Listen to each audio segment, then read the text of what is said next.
श्री स्वामी समर्थ मंडळी, येत्या रविवार म्हणजेच 19 मार्चला आहे अक्षय तृतीया. अक्षय तृतीया हा हिंदू धर्मातील एक सण आहे. 3.5 शुभ मुहूर्तापैकी एक असलेला हा दिवस आपल्या सनातन धर्मात अत्यंत शुभ आणि पवित्र मानला जातो. अक्षय तृतीयेचा दिवस वैशाख महिन्याच्या शुक्ल पक्षातील तृतीयेला साजरा केला जातो. या शुभ दिवशी केलेले कोणतेही शुभ कार्य अक्षय म्हणजेच अविनाशी मानले जाते. तसेच भगवान विष्णूच्या 6व्या अवताराचे रूप असलेले परशुरामांचा जन्म याच दिवशी झाल्याने परशुराम जयंती देखील या दिवशी साजरी केली जाते. धार्मिक पुराणिक कथेनुसार भगवान श्रीकृष्णांनी बांधवांना अक्षय पात्र भेट दिले होते. त्यामुळे या दिवशी खरेदी केलेली कोणतीही वस्तू शुभ परिणाम देते, आयुष्यात भरभराटी घेऊन येते आणि म्हणून या अक्षय तृतीयाला सोने आणि चांदी घेणे अत्यंत शुभ मानले जाते. या दिवशी सोने चांदी खरेदी केल्याने आपल्याला कधीही ते पुन्हा विकण्याची किंवा मोडण्याची वेळ येत नाही आणि या घरात अखंड लक्ष्मी वास करते. या दिवशी वास्तू म्हणजेच घर खरेदी करणे सुद्धा खूप शुभ मानले जाते. गृहप्रवेश केला जातो. वास्तुशांती देखील या दिवशी घातली जाते. नवीन गाडी अक्षय तृतीयेच्या शुभ मुहूर्तावरती अनेक जण घेतात. अक्षय तृतीयेच्या दिवशी देवी लक्ष्मी आणि भगवान विष्णूंची पूजा करण्याची मान्यता आहे. देवी लक्ष्मीला आपण धनसंपत्तीचे प्रतीक मानतो. असे म्हणतात की या दिवशी देवीची पूजा केल्याने तिची कृपा प्राप्त होऊन घरात धनसंपत्ती समृद्धी देते. याचबरोबर या अक्षय तृतीयेच्या दिवशी अन्नपूर्णा जयंती सुद्धा साजरी केली जाते. म्हणून या दिवशी आपल्या घरात असणाऱ्या अन्नपूर्णा मातेची पूजा ही सुद्धा आवर्जून करावी. पण या दिवशी करायची सर्वात महत्त्वाची गोष्ट म्हणजे आपण या अक्षय तृतीयेच्या दिवशी आपल्या घरातून या 3 वस्तू कोणालाही दिल्या तर लक्ष्मी साथ सोडून जाईल. घरात गरिबी, दारिद्र्य, कुटुंबामध्ये आर्थिक समस्या निर्माण होतील आणि घरात भांडणे, आजारपण हे सुद्धा येतील. अशा कोणत्या 3 वस्तू आहेत ज्या आपणाला अक्षय तृतीयेच्या दिवशी कोणालाही द्यायच्या नाहीत, याबद्दलची संपूर्ण माहिती या व्हिडिओमध्ये मी तुम्हाला शेअर करणार आहे. त्यामुळे हा व्हिडिओ स्किप न करता शेवटपर्यंत नक्की पहा. चॅनलवरती नवीन असाल तर चॅनलला सबस्क्राईब करा आणि माहितीपूर्ण नवीन व्हिडिओ पाहण्यासाठी बेल आयकॉनला प्रेस करा. या व्हिडिओमध्ये मी तुम्हाला आज ज्या वस्तू सांगणार आहे तर त्या वस्तू आपणाला अक्षय तृतीयेच्या दिवशी संपूर्ण दिवसभर आणि रात्रभर कोणालाही द्यायच्या नाही. तर आपण या दिवशी आपल्या घरातून या वस्तू इतरांना दिल्या किंवा त्या वस्तूंचं दान जर आपण केलं तर त्याचे वाईट परिणाम आपणाला भोगावे लागतात. बऱ्याच वेळा आपण म्हणत असतो की भरपूर कष्ट मेहनत करतो परंतु आपल्या कष्टाला योग्य फळ मिळत नाही किंवा माझ्याकडे लक्ष्मी म्हणजेच पैसाच टिकत नाही. अशा वेळी काय होतं की जेव्हा विशेष तिथी असते त्या तिथीमध्ये आपल्याकडून काही छोट्या मोठ्या चुका ज्या आहेत त्या होत असतात आणि या चुका आपणाला माहीत नसतात, कळत नकळत आपल्या हातून या घडत असतात आणि म्हणूनच आपल्याकडे लक्ष्मी ही स्थिर राहत नाही. लक्ष्मी आपली साथ सोडून जाते. आयुष्यभर आपणाला दुःख आणि दारिद्र्य भोगावे लागते. याबरोबरच आपणाला अनेक समस्यांचा सामना देखील करावा लागतो. म्हणून ज्योतिषशास्त्रानुसार अशा काही वस्तू सांगितल्या आहेत ज्या आपणाला या अक्षय तृतीयेच्या दिवशी कोणालाही द्यायच्या नाही. अगदी तुमचा सक्का भाऊ असेल, तुमची सक्की बहीण असेल तरीही आपणाला मी तुम्हाला सांगणार आहे त्या वस्तू अजिबात द्यायच्या नाहीत. या वस्तू जर तुम्ही इतरांना दिल्या तर त्याचे वाईट परिणाम हे तुम्हाला भोगावे लागतील. आता त्यामध्ये सगळ्यात महत्त्वाची गोष्ट म्हणजे अक्षय तृतीयेचा दिवस हा माता लक्ष्मी आणि भगवान श्री हरी विष्णू याचबरोबर अन्नपूर्णा मातेला समर्पित आहे.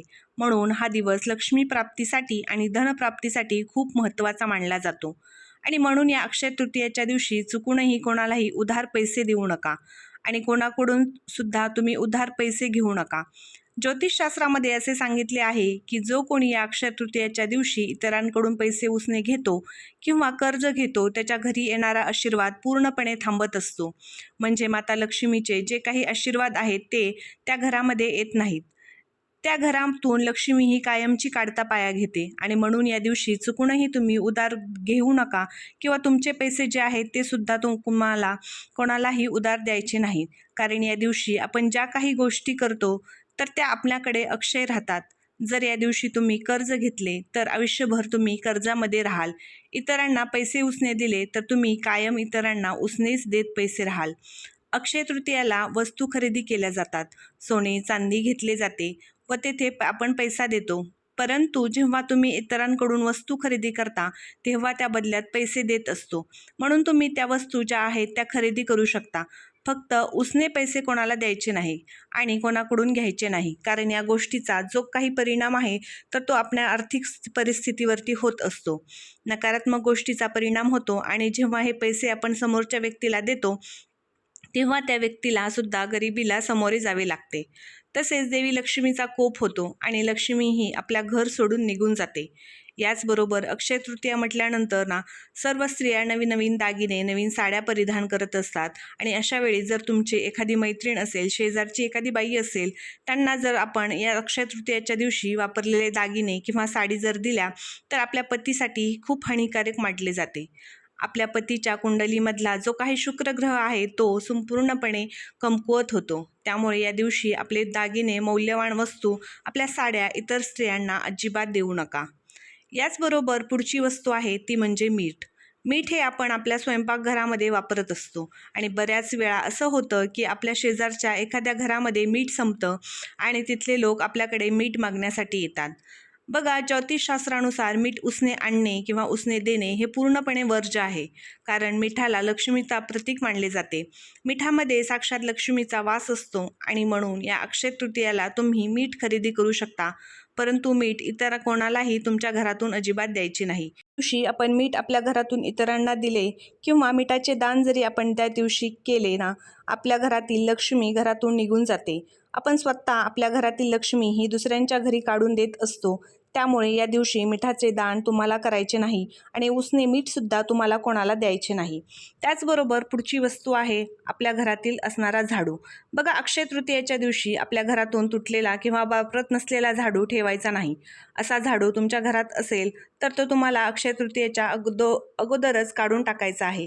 यानंतर पुढची गोष्ट म्हणजे या अक्षय तृतीयेच्या दिवशी आपल्या घरातील झाडू हा बाहेरच्या इतर लोकांच्या नजरेमध्ये पडणार नाही, त्यांना दिसणार नाही, अशा पद्धतीने तुम्हाला तुमच्या घरामध्ये ठेवायचा आहे.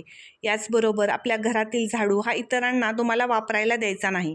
बऱ्याच वेळा असं होतं की आपल्या शेजारी जे कोणी राहत असतात त्यांचा झाडू कधीकधी घरातील लहान मुले इकडे तिकडे टाकत असतात आणि याच वेळी त्यांना सापडत नाही तर ते आपल्याकडे 5 मिनिटासाठी झाडू मागायला येतात.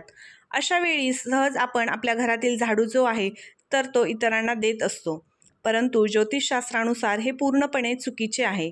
झाडूला साक्षात लक्ष्मी म्हटले जाते आणि म्हणून आपण दिवाळीच्या दिवशी झाडूची पूजा लक्ष्मी म्हणून करत असतो आणि म्हणून हीच लक्ष्मी आपण इतरांना दिली तर आपल्याला सोडून लक्ष्मी ही कायमची निघून जाते आणि आपल्या घरातील दारिद्र्य, गरिबी येऊ लागते. म्हणून चुकूनसुद्धा या दिवशी आपणाला घरातील झाडू हा कोणालाही द्यायचा नाही. याचबरोबर या अक्षय तृतीयेच्या दिवशी आपल्याला घरातील साखरसुद्धा कोणालाही देऊ नका. आता तुम्ही म्हणाल की अक्षय तृतीयेच्या दिवशी दान खूप जास्त प्रमाणात केले जाते, त्या दानामध्ये गूळ, साखर, तांदूळ या गोष्टींचे दानसुद्धा करू शकतो. परंतु बघा, तुम्ही गूळ दान करू शकता, तांदूळ दान करू शकता, परंतु साखर ही तुम्हाला अजिबात दान करायची नाही, कारण साखर शुक्रग्रहाशी संबंधित आहे. शुक्रग्रह म्हणजे धनसंबंधित आहे, म्हणजेच भगवान कुबेर आणि माता लक्ष्मी यांच्या संबंधित आहे आणि म्हणून या दिवशी साखरेचे दान आहे ते तुम्हाला करायचे नाही किंवा इतरांना साखर ही सुद्धा तुम्हाला उसने द्यायची नाही. आता या वस्तू झाल्या ज्या तुम्हाला अक्षय तृतीयाला कोणालाही द्यायच्या नाहीत. याचबरोबर अक्षय तृतीयेच्या दिवशी आपण अनेक वस्तूंची खरेदी करत असतो, ज्यामध्ये सोनं, चांदी, कपडे किंवा आपल्या घरात लागणारे इतर वस्तू ज्या आहेत त्या आपण खरेदी करत असतो, कारण हा दिवस खरेदीसाठी शुभ मानला जातो. परंतु या दिवशी तुम्हाला खरेदी करताना चुकूनही लोखंड, प्लॅस्टिक, ॲल्युमिनियम किंवा इतर स्टीलच्या ज्या वस्तू आहेत त्या खरेदी करायच्या नाही. या खूप अशुभ मानल्या जातात. या धातूंना राहूचे प्रतीक मानले जाते. तसेच काळ्या रंगाचे कपडे, काटेरी झाडे या दिवशी तुम्ही अजिबात घरी आणू नका. या वस्तू तुम्ही अक्षय तृतीयेच्या दिवशी तुमच्या घरात जरी आणलेल्या तरी तुमच्या प्रगतीमध्ये अडथळे निर्माण होऊ शकतात. त्याचबरोबर या अक्षय तृतीयेच्या दिवशी तुम्ही दान करणार असाल तर त्या दानामध्ये तुम्हाला चुकूनही काळ्या रंगाच्या वस्तू दान करायच्या नाहीत. त्याचबरोबर जे काही चाकू, सुरी यासारखे धारदार वस्तू ही खरेदी करू नका. या वस्तूंची आपण या दिवशी खरेदी केली तर किंवा दान जर केले तर आपल्या घरात वादविवाद निर्माण होतात आणि अशा घरामध्ये कधीही सुख, शांती, समृद्धीही टिकत नाही. तर ही एक महत्त्वाची गोष्टसुद्धा तुम्हाला लक्षात ठेवायची आहे. याचबरोबर या अक्षय तृतीयेच्या दिवशी आपणाला कोणाशीही वादविवाद घालायचा नाही, कारण हा लक्ष्मी मातांचा दिवस आहे. त्यामुळे अपशब्द वापरू नका किंवा कोणालाही अपमान करू नका. ज्या घरामध्ये या दिवशी कलह किंवा कटकटी होत असतात त्या घरामध्ये नकारात्मकता निर्माण होते आणि तिथून लक्ष्मीही निघून जाते. याबरोबर या अक्षय तृतीयेच्या दिवशी कोणतीही तुटलेली वस्तू घरी आणू नका. ते भांडे, काच किंवा कोणतीही खराब वस्तू ठेवणेसुद्धा घरामध्ये अशुभ मानले जाते. म्हणून या दिवशी तुटलेल्या वस्तू घरात आणू नका. घरात असतील तर त्या आवर्जून तुम्हाला बाहेर काढायच्या आहेत. अशा वस्तूंमुळे लक्ष्मी ही आपल्यावरती नाराज होत असते. याचबरोबर आपले संपूर्ण घर स्वच्छ ठेवा. घराची स्वच्छता ही खूप महत्त्वाची आहे या दिवशी. तर आजचा हा व्हिडिओ तुम्हाला कसा वाटला नक्की सांगा. आवडला असेल तर लाईक करा, कमेंट करा. कमेंटमध्ये श्री स्वामी समर्थ लिहा आणि चॅनलवरती नवीन असाल तर चॅनलला सबस्क्राईब नक्की करा. धन्यवाद. श्री स्वामी समर्थ.